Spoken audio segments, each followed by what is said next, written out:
ហើយឯងទៅវត្តណាវត្តសេរីចំបាវត្តមេព្រីងឬវត្តព្រៃកោចំណែកគ្នាវិញវត្តតាំងក៏សាងប្រសូតផងដែរត្របែកងារស្នេហ៍ស្ដុកធំដែរតើឯងទៅទេអ្នកពួកម៉ាអើយគេមិនបានទៅជាមួយឯងទេណាត់ជួបពុកម៉ែបងប្អូនណែនៅវត្តក្បែរផ្ទះវត្តនំព្រះវិហារហួសទៅលេងវត្តប្រាសាទស្រីលក្ខសបាយខ្លាំងណាស់ជួបបងប្អូនយាយតាចាស់ក្មេចំណែកគ្នាវិញអាពួកម៉ាអើយក៏សប្បាយណាស់ដែរយើងជាអ្នកស្រែប្រជុំបិណ្ឌខែត្រូវតែទៅវត្ត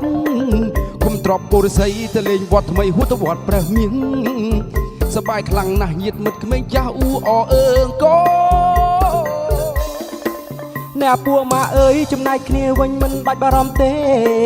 វត្តមានហោហែជូនពុកម៉ែទៅបានគ្រប់វត្តទៅវត្តសណ្ដែកហួសទៅលេងនៅវត្តទុំនុក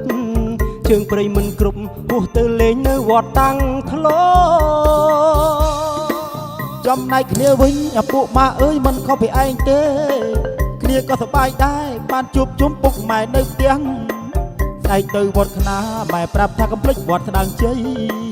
ស្អែកឡើងក្មេងក្បីលេងទៅលេងនៅវត្តព្រីងជ្រោអម៉ារអើយអើយម៉ារម៉ាអើយយើងទៅវត្តតាទៅលេងណាបាត់ជុំមានបាយសំឡអើយមានអំសំលំទៅលេងបាត់ជុំញាតអសន្តាន